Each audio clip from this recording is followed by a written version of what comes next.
Period নিয়ে বাসর ঘরে বসে আছি। খুব অস্বস্তি হচ্ছে আমার। কি করব কিছুই বুঝতে পারছি না। অচেনা একটা ছেলেকে কথাটা বলি কিভাবে? সে কি না ভাববে, অথবা আমার ইচ্ছের কতটুকুই বা মূল্যায়ন করবে যদি এমন অবস্থায়ও পুরুষত্ব ফলাতে চাই? উফ, কিছুই ভাবতে পারছি না।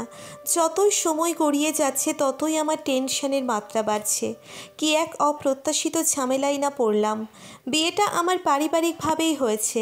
মধ্যবিত্ত এক ছোট পরিবারের সদস্য ছিলাম আমি। বাবা মায়ের একমাত্র মেয়ে। ছোটবেলা থেকেই খুব পরিপাটি পরিবেশে বড় হয়েছি। এত আদরের মাঝেও কেন জানি না অনার্স প্রথম বর্ষে আসতেই বাবা মার কাছে ভারী হয়ে গেলাম। বসতে হলো বিয়ের পিঁড়িতে। ছোটবেলা থেকেই একটু শান্ত স্বভাবের মেয়ে আমি। ঝামেলা তেমন একটা পছন্দ নয় আমার। আর এই বয়স পর্যন্ত প্রেমের অভিজ্ঞতা একেবারে নেই বললে একটু ভুল হবে। কলেজে থাকতে প্রেমে জড়িয়েছিলাম একবার, তবে ছেলেটির ভালোবাসার মাঝে চাহিদার ব্যাপক আগ্রহটা আমাকে একেবারেই নিরাশ করেছিল। তারপর এই বিষয়টা নিয়ে আর ভাবার সময় হয়ে ওঠেনি। অবশ্য আমার বন্ধু বান্ধবীদের অনেক ভালো খারাপ প্রেমলীলা খুব কাছ থেকে দেখেছি।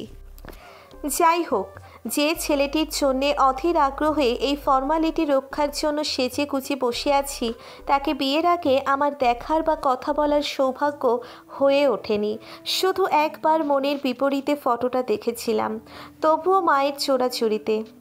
খুব রাগ হয়েছে বাবা মার ওপর, কেননা এখনই বিয়েটা কোনোভাবেই মেনে নিতে পারছিলাম না আমি। এক প্রকার জোরের মুখেই বাধ্য হয়েছি বিয়েটা করতে। এখনও পর্যন্ত ছেলের বাড়ির পরিচিত বলতে ছেলের মাকে বিয়ের আগে অনেকবার দেখতে হয়েছে, সেই সুবাদেই একটু পরিচিত। আর আমার বরটার নামটা জানি শুধু, খুব সুন্দর না হলেও আমার পছন্দসই নাম ওর, মিস্টার তানভীর। আর আমি হলাম মীরা। মীরা। এই মিস্টার তানভীর এক পিস শালা, কথা নাই বার্তা নাই, সেজে গুছে বিয়ে করতে চলে গেল আমাকে। খুব রাগ ওর ওপর, কিন্তু এই অবস্থায় আমার কোনো বুদ্ধিই কাজ করছে না। যাই হোক, একটু শান্তভাবে বসে থাকি, দেখি বীরপুরুষ মিস্টার তানভীরের কখন ঘরে আসার সময় হয়। হঠাৎই দরজায় খট করে শব্দ হলো। আমার ভিতরটা চমকে উঠল। মনে হয় মিস্টার তানভীর সাহেব চলে এসেছেন। আমি একটু নড়েচড়ে ঠিক হয়ে বসলাম, যেন বলি হওয়ার জন্য প্রস্তুত হচ্ছি। কিন্তু দরজায় শব্দের বেশ কিছু সময় পার হয়ে গেল, অথচ কেউ ঘরে আসছে না। ব্যাপার কি তাহলে? শব্দটা কিসের হলো? তাহলে মিস্টার তানভীর এখানে আসেনি? উফ, অসহ্য লাগছে আমার। খুব রাগও হচ্ছে শালা হ্যাংলার ওপর। ছবিতে দেখে যেটুকু বুঝেছি, হ্যাংলা লম্বা ফর্সা আর বড় চুলে আবৃত, কপালের ঠিক নিচ বরাবর লম্বা নাকের ওপর এক বিন্দু তিলক, যা পুরো মুখটাকেই সুন্দরে ভরে তুলেছে, যার মায়াবী চোখে অগাধ খাদ, যা নিবিড় মায়াময়। এমন দেখতে ছেলে হলেও আমার কিচ্ছু যাই আসে না। ব্যাটাকে আজ জ্বালা বোঝাবো, কিন্তু পরক্ষণেই চুপসে গেলাম। ইস, বাসর ঘর বলে কথা, কী যে ভাবছি না জানি ভাবনাগুলো আমার ওপরই প্রতিফলিত হয়। আবারও হঠাৎ করেই ভয়টা বাড়তে লাগলো। এরই মধ্যে আমার ঘুমের ভাবটাও চলে এলো। প্রায় ঘুমোই হয়ে আসছিলাম, হঠাৎ করেই সজোরের দরজাটা খুলে গেল। আমি আতঙ্কে জেগে উঠি, দেখে মিস্টার তানভীর তাড়াহুড়ো করে দরজাটা লাগিয়ে দিল। ওকে দেখে মনে হচ্ছে যেন যুদ্ধ জয় করে ফিরল। এদিকে ওকে দেখে কাক ভেজা মনে হচ্ছে, আর হাতে একটা কিছু দেখা যাচ্ছে। তার মানে বাহিরে বৃষ্টি হচ্ছে, আর মহাসাহেব কিছু আনতে গিয়ে কাক ভেজা হয়ে ভিজেছে। ওদিকে ওর এমন অবস্থা আমাকে সত্যি সত্যি আতঙ্কে ফেলে দেয়। আমি চুপচাপ হয়ে বসে পড়লাম। ও আমার দিকে এগিয়ে আসছিল। আমার হৃদকম্পন দ্বিগুণ হতে লাগলো। কাছে এসে হাতের জিনিসগুলো ডেস্কে রেখে খুব শান্তভাবে আমার সামনাসামনি বসলো। আমার অস্বস্তিটা আরও বেড়ে গেল। কাছে এসেই কিছু না বলেই আমার হাত দুটো খুব আলতো করে ধরলো। আমার মনের ভাবনাগুলো মাথা চাড়া দিয়ে উঠতে লাগলো। আমি কিছু না ভেবেই খুব আস্তে করে হাতটা ছাড়িয়ে নেওয়ার চেষ্টা করলাম, আর তাতেই সে আরও শক্ত করে হাতটা চেপে ধরল। এইবার আমার খুব বিরক্ত লাগছিল, আর হাতটা ছাড়িয়ে নিতে ইচ্ছে করছিল, কিন্তু কিছুই করতে পারছিলাম না আমি। হঠাৎই আমার চিন্তায় ছেদ ঘটিয়ে মিস্টার তানভীর বলে উঠল, আমি জানি তোমার খারাপ লাগছে, কিন্তু কি বলো তো, সেই ছোটবেলা থেকেই এই রাতটি নিয়ে কত চিন্তা করে আসছি। আর আজ কোনো কথাই খুঁজে পাচ্ছি না। খুব শান্ত আর মায়াবী চাহনি নিয়ে কথাগুলো বলল সে। কেন জানি না এইবার আমার মনটা কেমন হালকা হয়ে গেল। কিছুক্ষণ চুপ থেকে আবার সে বলতে লাগলো। একটা কথা বলবো, রাখবে? আমি মাথা নাড়ালাম। তোমাকে সারা জীবন খুশি রাখার অপ্রাণ চেষ্টা করব। তুমি আমার পাশে থাকবে তো? আমি একটু অবাক হলাম তার কথায়। কি বলবো ভেবে পাচ্ছি না, তবুও মাথা নাড়লাম থাকবো। তারপর কেন জানি না তানভীর আমার হাতটা ছেড়ে দিয়ে উঠে দাঁড়ালো আর কিছু উপহার আমার হাতে তুলে দিল। আমি স্বাভাবিকভাবেই সেগুলো রেখে দিলাম। সত্যি কথা বলতে এখনো পর্যন্ত ওনাকে চিনতে পারছি না। কেমন ছেলেও, হয়তো আমার ভাবনাটাই ঠিক নয়তো না। আর এতক্ষণে আমি একটা কথাও ওর সাথে বলিনি, চুপচাপ ওর গিফটের দিকে তাকিয়ে আছি। হঠাৎই তানভীর আমার সামনে একটা ন্যাপকিনের প্যাক নিয়ে বলল, চাও ফ্রেশ হয়ে আসো। আমি থ হয়ে গেলাম। বিস্ময়ে আমার চোখ দুটো ছানা বড়া হয়ে গেল। আমি ওর দিকে অবাক চাহনিতে তাকিয়ে আছি। আবারও সে প্যাকেটটা একটু নেড়ে আমার দিকে এগিয়ে দিল। আমার প্রশ্নগুলো অস্বাভাবিকভাবে বাড়তে লাগলো। আবারও সে ন্যাপকিনের প্যাকটা একটু নেড়ে আমার দিকে এগিয়ে দিল। আমার প্রশ্নগুলো অস্বাভাবিকভাবে বাড়তে লাগলো। নানান প্রশ্ন ঘুরপাক খাচ্ছে। আমি সত্যিই বিস্ময়ে হতবাক হয়ে ভাবছি যে মিস্টার তানভীর কিভাবে জানলো আমার পিরিয়ড সম্পর্কে, আর তাকে কেনই বা এতটা শান্ত দেখাচ্ছে। তাহলে কি আমার ভাবা চিরায়ত ভাবনাগুলো আসলেই মিথ্যা? তাহলে কি আমি ভুল ভাবছিলাম? তাহলে কি ও অন্য ৮-১০টা ছেলেদের মতো না, নাকি শুধুমাত্র ক্ষণিকের ভালো মানুষই দেখানো? কিছুই ভাবতে পারছিলাম না। অনেক প্রশ্ন এখন আমাকে দাপিয়ে বেড়াচ্ছে। যাই হোক, একটু লজ্জা লাগলেও নতুন একজনের কাছ থেকে প্যাকটা আমি নিলাম। প্যাকটা হাতে নিয়েই যেই মাথা তুলেছি, দেখি হ্যাংলাটা আমার দিকে হাঁ হয়ে তাকিয়ে আছে। ভীষণ লজ্জা পেলাম আমি। কি বজ্জাত ছেলে! লজ্জা শরমের মাথা খেয়েছে মনে হয়। মনে হয় জীবনে মেয়ে দেখেনি। আমি বাথরুমের দিকে যাওয়ার জন্য একটু নড়ে উঠলাম। তখনই সে সজাগ হয়ে আমার রাস্তা ছেড়ে দিল, যেন এতক্ষণ ঘোরের ভিতর ছিল। তারপর আর কিছু না ভেবে আমি বাথরুমে চলে গেলাম। প্রায় ২০ মিনিট পর ফ্রেশ হয়ে রুমে যাওয়ার জন্য দরজা খুললাম। সাথে সাথেই কেউ একজন আমার চোখ দুটো ধরে আমাকে আড়াল করে নিল। ভয়ে আমি চিৎকার দিয়ে উঠলাম। অমনি আর এক হাতে আমার মুখটা চেপে ধরে বলে উঠল, এই আমি প্লিজ চুপ করো, চুপ। ইস, বদমাইশ ছেলেটা করছে কি? ও কি আমাকে মেরে ফেলবে নাকি? ওর কথায় আমি চুপ হয়ে গেলাম। তারপর ও আমাকে এগিয়ে যাওয়ার জন্য বলল। আমি এগিয়ে যাচ্ছিলাম, হঠাৎ হ্যাংলাটা আমার কানের কাছে মুখ এনে বলল, যাক, তুমি তাহলে বোবা না, চিৎকার অন্তত দিতে পারো। কি কি বললেন আপনি? আমি বোবা? এই, আমাকে আপনার বোবা মনে হয়? ছাড়ুন, আমার চোখ ছাড়ুন বলছি। এই, সরি সরি সরি, আমি বুঝে গেছি। আর একটু চলো না, তারপর চোখ ছাড়ি। কি বুঝেছেন আপনি? হ্যাঁ, না মানে, তো তো তুমি ঠিকই তো, এই যে কথা বলতে পারো। আসলে সরিটা গ্রহণ করে চলো না আর একটু। ইস, কি সুন্দর করে কথা বলে হ্যাংলাটা। আসলে খুব রাগে বিরক্ত হয়ে গিয়েছিলাম, তাই একটু রাগ ছাড়লাম আর কি। তাছাড়া বাসর রাত তো দূরের কথা, অন্য রাতেও আমি এমন করে কথা বলতাম না। আসলে হ্যাংলাটা কি চাইছে কি কিছুই বুঝে উঠতে পারছি না। আজ সারা রাত কি এভাবেই জ্বালাতন করবে নাকি? ধুর, ভাল লাগে না। এবার মিস্টার তানভীর সাহেব আমাকে নিয়ে থেমে গেলেন। তারপর আস্তে করে চোখটা ছেড়ে দিয়ে বললেন, এবার চোখটি খোলো। আমি চোখ দুটো খুললাম। চোখ দুটো খুলেই আমি নিস্তব্ধ হয়ে গেলাম। কিভাবে সম্ভব? আমি বিস্ময়ে অস্থির হয়ে গেলাম। তাহলে কি এইটাই তানভীর? এরকমই তানভীর আমাকে এত বড় সারপ্রাইজ করবে বলে এরকম করছিল? না, তার সম্পর্কে আমার ধারণাটা ঠিক নয়। এক অদৃশ্য ভালো লাগা কাজ করতে থাকে আমার তানভীরের ওপর। আমি তার দিকে ফিরে তাকালাম।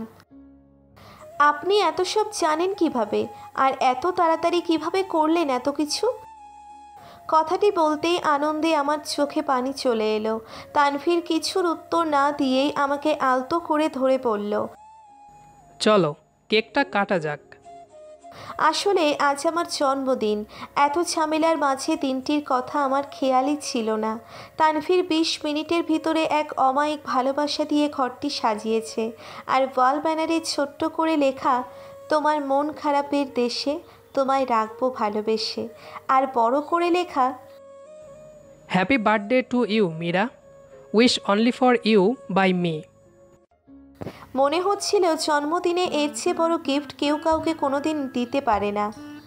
নিমেষেই আমার মনটি আনন্দময় হয়ে উঠল। তারপর শুধুমাত্র আমি আর তানভীর মিলেই কেকটা কাটলাম।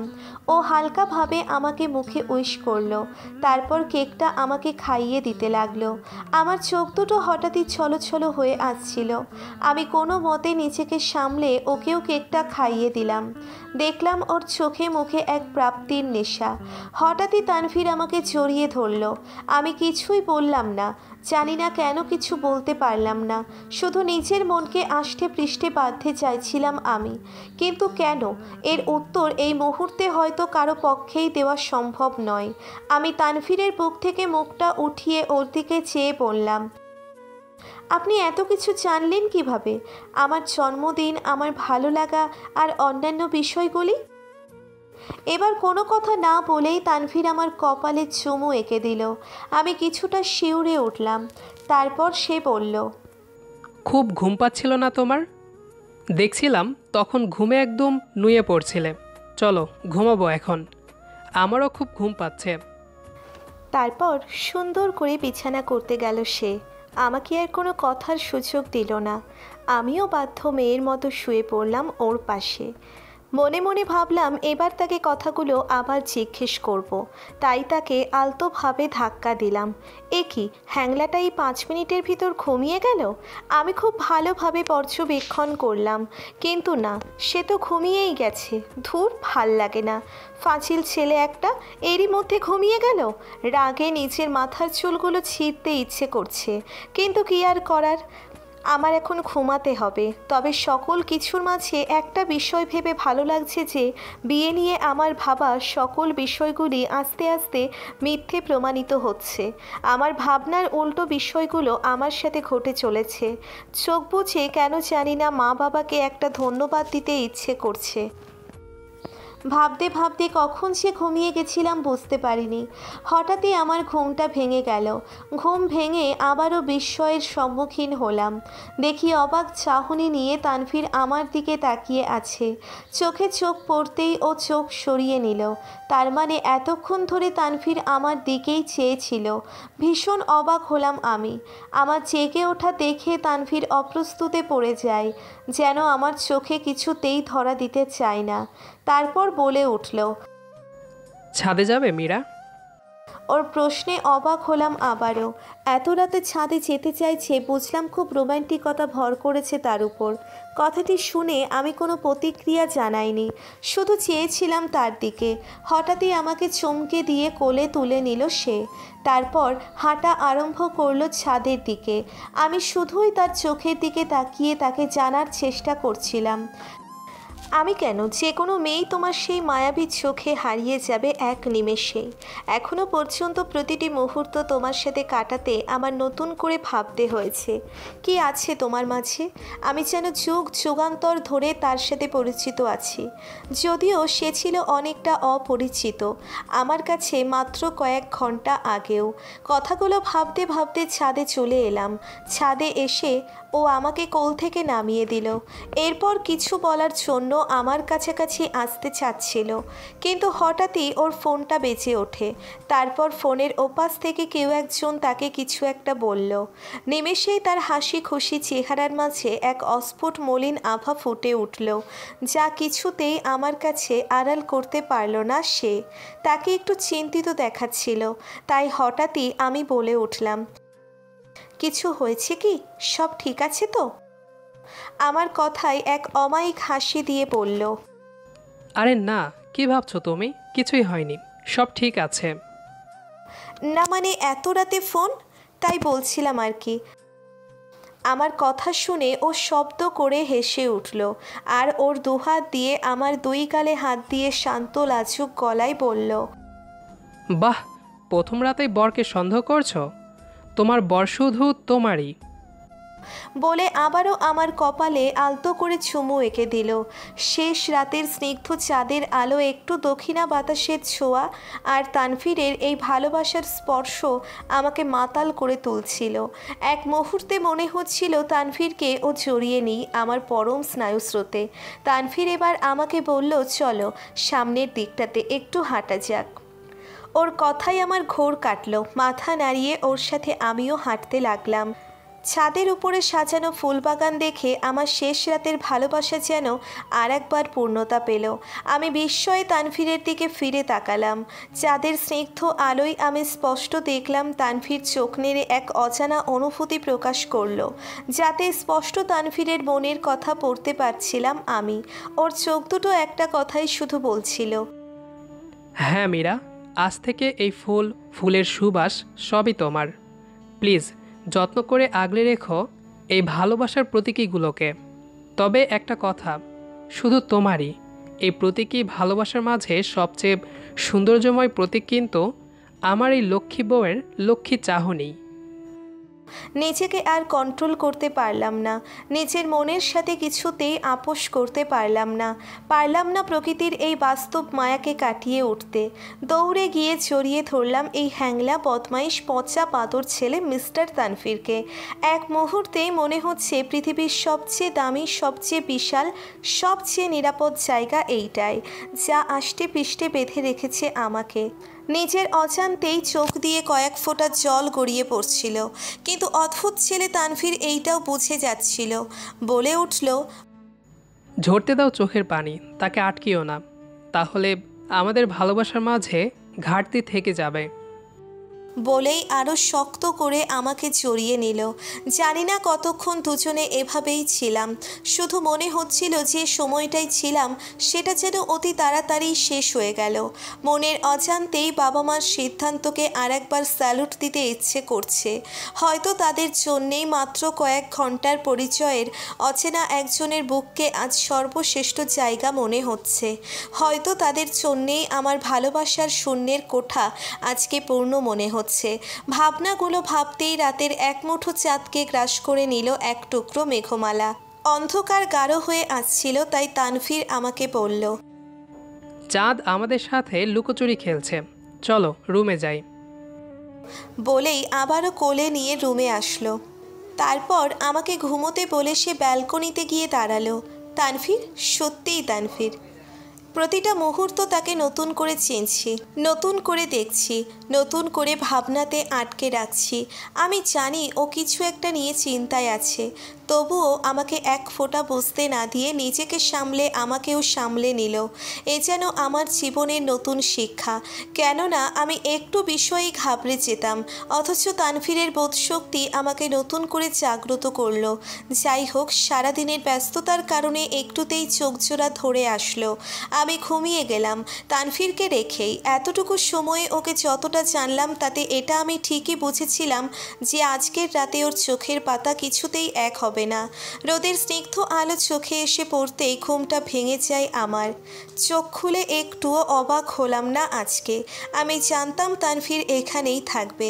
হ্যাঁ সত্যি, তানভীর তার মায়াবী চোখ দুটো দিয়ে আমাকে দেখছিল। প্রত্যুষ বেলার চাহনিতে যতটুকু বুঝেছি আমি, ছিল না সেই চোখে কোনো বিশেষ অঙ্গের প্রতি আকর্ষণ, ছিল না সামান্যতম কোনো লোলুপ দৃষ্টি, শুধু ছিল পরম ভালোবাসায় জড়ানো কিছু স্নিগ্ধ আবেশ। গুড মর্নিং বউ। গুড মর্নিং বলেই চায়ের কাপ এগিয়ে দিল আমার দিকে। আমার কেন জানি না ভীষণ লজ্জা লাগছে ওর দিকে তাকাতে। বুঝলাম বিষয়টা লক্ষ্য করে মিস্টার মুচকি মুচকি হাসছে। তারপর চায়ের কাপটা হাতে নিয়ে আবারও অবাক হলাম আমি। এ কি, চা কোথায়? কি চা নেই তো থাকবে কি করে বলো? আমি তো আর চা করতে পারি না, শুধু দেখালাম। যদি পারতাম তবে এইভাবেই এনে খাওয়াতাম। আমার আর বুঝতে বাকি রইল না যে সারা জীবন শালা বজ্জাতটা আমার পিন্ডি চটকে দিবে। তবুও খুব ভালো লাগছিল তার ভালোবাসার খুনসুটিগুলো। জানি না কোনো মেয়ে কখনো বাসর রাত থেকে এত ভালোবাসা পেয়েছে কিনা, তবে আমি ভালোবাসাই পূর্ণ। আমার ভাবনার মাঝেই আমিও একটু মুচকি হেসে উঠলাম। তারপর ও বলল, খুব ইচ্ছে হয় প্রতিদিন সকালে বউয়ের হাতে মিষ্টি চায়ের সাথে ঘুমটা ভাঙাতে। ওর কথা শুনে মুচকি হেসে বিছানা থেকে নেমে আসলাম। বললাম, রান্নাঘরটা কোথায়? বলেই বাহিরে যেতে চাইছিলাম ভালোবাসার মানুষের আবদারটা পূরণ করতে। আমার অজান্তেই আমার মন বলে উঠল, প্রত্যেকটা সকাল তোমার বউয়ের হাতের মিষ্টি চাই শুরু হবে তোমার মিস্টার তানভীর। কিন্তু তানভীর আমার হাতটা ধরে কাছে টেনে বলল, এখন লাগবে না পাগলি, যাও ফ্রেশ হয়ে এসো, বাহিরে মা তোমার জন্য অপেক্ষা করছে। কথাটা শুনেই ঘড়ির কাঁটার দিকে তাকালাম। 7টা বেজে গেছে, বাহিরে মা অপেক্ষা করছে। আর কথা না বাড়িয়ে ওকেও কিছু বলার সুযোগ না দিয়ে ফ্রেশ হতে চলে গেলাম। ফ্রেশ হয়ে বাহিরে এলাম, দেখি আমার শাশুড়ি মা বসে অপেক্ষা করছে। আমাকে দেখেই আমার দিকে এগিয়ে এসে বলল, আয় মা, আমার কাছে বস। বলেই আমাকে বসিয়ে দিয়ে 2 কাপ চা নিয়ে হাজির হলো। তারপর আমার পাশে বসে বলল, নে মা, চাটা নে, নইলে ঠান্ডা হয়ে যাবে। আমি চায়ের কাপটা হাতে নিয়ে খাওয়া শুরু করলাম। তারপর শাশুড়ি মা বললেন, কিরে মা, কোনো অসুবিধা হচ্ছে না তো তোর? জি না মা, আমার কোনো অসুবিধে হচ্ছে না। আমি মায়ের সাথে চা খাচ্ছিলাম আর এদিক সেদিক তাকিয়ে তানভীরকে খুঁজছিলাম। হয়তো ব্যাপারটা শাশুড়ি লক্ষ্য করছিল, তাই বলল, কিরে মা, কাউকে খুঁজছিস? জানি তো, তানভীরকে খুঁজছিস? আমি লজ্জা পেয়ে গেলাম, মুখ ফুটে কিছু বলতেও পারছিলাম না, শুধু লজ্জার মাথা খেয়ে মাথা নাড়ালাম। উনি বললেন, কেন তুই জানিস না? ও তো একটু মিলে গেছে। কাল শেষ রাতের দিকে আমাদের মিলে আগুন ধরে গিয়েছিল, শুনলাম অনেকটাই নাকি ক্ষতি হয়ে গেছে। কথাটা শুনে আমি অবাক ও নিস্তব্ধ হয়ে যাই। তার মানে তানভীরকে তখন সেজন্যই অমন দেখাচ্ছিল। আমার ভিতরটা মুচড়ে উঠল, নিমেষেই মলিন হয়ে যায় আমার মুখ। আমার অবস্থাটা বুঝতে পেরে শাশুড়ি মা বললেন, কিরে, তুই জানতিস না? আমি বললাম, না মা, আপনার ছেলে তেমন কিছু বলেনি। তারপর উনি বললেন, তানভীর এমনই, তুই কোনো টেনশন করিস না, সব ঠিক হয়ে যাবে। আমি আমার শাশুড়িকে দেখেও অবাক হচ্ছি। 2 মা ছেলে সত্যিই অন্যরকম ধাতুতে গড়া, যা আমাদের 8-10টা পরিবারের চেয়েও অনন্য। তারপর আবারও শাশুড়ি মা বলে উঠলেন, শোন, তোকে কিছু কথা বলি মা। জানিস তো তানভীরের বাবা নেই। তানভীরের ছোটবেলাতেই উনি মারা যান। খুব কষ্ট আর ধৈর্য নিয়ে সাধনার ফলে আজকে তানভীর নিজেকে প্রতিষ্ঠিত করেছে। যদিও তানভীরকে ছোটবেলা থেকে একটা কথা শিখিয়েছিলাম যে নিজে চেষ্টা করো, নিজের পথকে নিজেই তৈরি করো। যে কাজ 10 জনে পারে না, সেই কাজ তুমি চেষ্টা করবে, কোনো বিষয়ে টেনশন করবে না। যেটা হওয়ার সেটা শাশ্বত নিয়মেই হবে, তুমি চাইলেও আটকে রাখতে পারবে না। তার চেয়ে ভালো দুর্দিনে ধৈর্য ধারণ করে তার মোকাবেলা করবে। হয়তো তানভীর ছোটবেলা থেকে আমার কথাগুলো মেনে আসছিল। মারে, আমার ছেলে বলে বলছি না, ও সত্যি একজন খাঁটি মানুষ। বলেই আমার হাতটি জড়িয়ে ধরে বলল, কথা দে মা, কখনো আমার ছেলেকে কষ্ট দিবি না। দেখলাম কথাগুলো বলতে ওনার চোখের কোণে পানি জমল, কিন্তু গড়িয়ে পড়ল না। বুঝলাম ওনারা অন্য জাতের মানুষ। আমিও কেঁদে দিলাম, কিছু বলার ভাষা হারিয়ে ফেলছিলাম। আমি শাশুড়ি মাকে জড়িয়ে ধরলাম। মনে হলো আমার মায়ের চিরস্কপি, কেননা তার বুকেও একই রকম শান্তি। তারপর মা আমাকে বলল, চল মা, তোকে পুরো বাড়িটা চিনিয়ে দেই। আজ থেকে সব দায়িত্ব তোর, আমার রেস্ট। শোন মা, এই শহরে আমাদের আপন বলতে তেমন কেউই নেই, তাই তোদের বিয়েটাও ঘরোয়া পরিবেশেই শেষ করছি। তাই এখানে আমি ছাড়া কিছু বলার মতো কাউকে পাবি না। তাই কিছু লাগলে অবশ্যই আমাকে বলিস মা। আমার বিস্মিত হওয়ার মাত্রা বুঝি অতিক্রম করলো। এত অমায়িক পরিবার একমাত্র সৃষ্টিকর্তা ভাগ্যে রাখলেই সম্ভব। আমি আর আমার শাশুড়ি মা মিলে পুরো বাড়িটা বেড়ালাম। এর মধ্যে আরও অনেক গল্প হলো আমাদের। তিনি তানভীরের সকল পছন্দ অপছন্দ আমাকে জানালেন। এক মুহূর্তে আমি ভুলেই গেছি যে আমি এক অচেনা পরিবারের নতুন সদস্য। আমি শাশুড়িকে আর একবার বললাম, মা, মিলের অবস্থাটা কি হলো একবার জানলে হতো না? না রে মা, তোকে বললাম না, কোনো টেনশন করবি না, তানভীর সব সামলে নিবে। চল আমরা দুপুরের রান্নাটা শেষ করি, তোকে সব দেখিয়ে দেই। আমি মাথা নেড়ে তার সাথে হাঁটা দিলাম রান্নাঘরে। প্রায় 2 ঘন্টা পর রান্না শেষ করে ফ্রেশ হয়ে রুমে আসলাম। পুরো রান্নার সময়ে শাশুড়ি মায়ের মুখের মজাদার সেই গল্প আমাকে ভুলিয়েই দিয়েছে যে আমি কখনো রান্নাঘরের ছায়ায় মারাইনি। মনে হচ্ছিল এই রান্নার কাজ আমার কত বছরের অভ্যেস। যাই হোক, ঘরে বসে তানভীরের কথা মনে পড়ছিল। শালা হ্যাংলা সেই কখন গেছে, এখনও আসার নাম গন্ধ নেই। জীবনে এই প্রথম কোনো ছেলেকে এত মিস করছি। ঘরের ভেতর একাই ঘোরাঘুরি করছিলাম। ঘরটিকে তেমন করে গুছিয়ে না রাখলে পুরো ঘরটিতে এক সৌন্দর্য বিদ্যমান ছিল। রাতের ধকলে তেমন একটা দেখা হয়নি। ভেতরের সবচেয়ে সুন্দর করে সাজানো ছিল বুক শেলফটা, তাই একটু এগিয়ে সেখানে গেলাম। বইগুলো দেখছিলাম। বেশ কয়েকটি বই আমার পছন্দের ছিল। হঠাৎই আমার চোখ গেল এক নীল রঙের ডায়েরির দিকে। ধুলো পড়া ডায়েরির কিছু জায়গায় হাতের ছোঁয়া দেখা যাচ্ছিল। মনে হয় অনেক দিন পরে কেউ ডায়েরিটিতে হাত দিয়েছে। মোটামুটি আগ্রহ নিয়ে ডায়েরিটা খুললাম। ডায়েরির প্রথম 15 পাতায় কোনো লেখা ছিল না। তারপর থেকে লেখা। পরের দিন মীরার ছবি দেখে আসছি। কিভাবে তার সৌন্দর্যের বর্ণনা দেব ভেবে পাচ্ছি না। খুব কাছ থেকে আজকে তাকে দেখলাম। আগেই বললাম তার সৌন্দর্য আমার কাছে বর্ণাতীত। তাই কি মায়াবী যে তাকে লাগছিল তা শুধু আমি জেনেছিলাম। প্রথম দেখাতেই মীরা একটু অবাক হয়েছিল আমাকে দেখে। কেননা রাতে বৃষ্টিতে কাকভেজা হয়ে ভিজে খুব কষ্টে তার জন্য একগুচ্ছ গোলাপ আর প্যাড নিয়ে এসেছিলাম। তার হাতে দেওয়ায় সে যে ভীষণ রকম অবাক হয়েছিল তা আমি বুঝেছিলাম। ওর চোখ আমাকে প্রশ্ন করছিল আমি কিভাবে জানলাম তার পিরিয়ডের কথা। আসলে বিয়ের পর থেকে গাড়িতে বসে আর চোখে দেখছিলাম তাকে, কিন্তু সে জানালা দিয়ে বাইরের দিকে চেয়েছিল। আমার দিকে একটুও নজর ছিল না ওর। অবশ্য এর ফাঁকেই ওকে কয়েকবার পেট চেপে ধরতে দেখেছি। আমি বুঝেছিলাম ওর খুব কষ্ট হচ্ছিল, কিন্তু আমি কিছুই বলতে পারছিলাম না। যাই হোক, বাসায় আসার পর আমার পকেটে থাকা কাবিনের নকল কপিটা বের করতে গিয়ে হঠাৎই আমার চোখ পড়ে তার জন্ম তারিখের ওপর। আমি ভীষণ খুশি হয়েছিলাম, কেননা আজকের রাতে ওকে একটা হলেও সারপ্রাইজ দিতে পারবো। আর কিছু না ভেবেই আমার বন্ধুকে বলে সব ম্যানেজ করতে বললাম, আর সেই সব ব্যবস্থা করেছিল। ধন্যবাদ বন্ধু তোকে। বিয়ের দিনের আমার কাছে সবচেয়ে খুশির মুহূর্ত ছিল মীরার সারপ্রাইজ হওয়া, যা ছিল বিয়ের রাতের সবচেয়ে বড় পাওয়া আমার কাছে। তারপর ডায়েরির পাতাটায় আর কিছু লেখা ছিল না। শুধু তার 4 পৃষ্ঠা পর লেখা ছিল, যদি মন খারাপ হয় তবে বই পড়ো। শালা বুদ্ধ, লেখার কি ছিরি? আয় না বাসায়, আয় আজকে। ভাবতে ভাবতেই মহারাজ হ্যাংলা এসে হাজির। আমি তাড়াহুড়ো করে ডায়েরিটা রেখে দিই।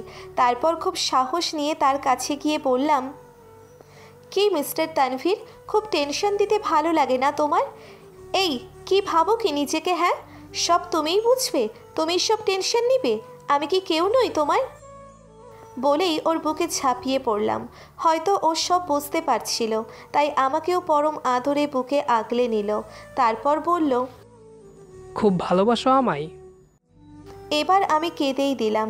তারপর তার বুক থেকে নিজেকে ছাড়িয়ে নিলাম। দেখলাম বুদ্ধুর মুখটা মলিন হয়ে গেল। তাই আমি বললাম, মন খারাপ হলে বই পড়তে হয়, আর খুব খারাপ হলে বউকে জড়িয়ে ধরতে হয়, বুঝছেন মিস্টার হ্যাংলা? ও বিস্ময়ে আমার দিকে তাকিয়ে মুচকি হেসে অবুঝের মতো মাথা নেড়ে আমাকে জড়িয়ে ধরল তার বুকে। বুঝতে পারছিলাম ইহা পরম ভালোবাসার পরম দেওয়াল। গল্পটি কেমন লেগেছে সেটি অবশ্যই কমেন্ট করে জানাবেন। দেখা হবে আবারও নতুন কোনো গল্প নিয়ে। সে পর্যন্ত আমাদের সাথেই থাকবেন। ধন্যবাদ সবাইকে।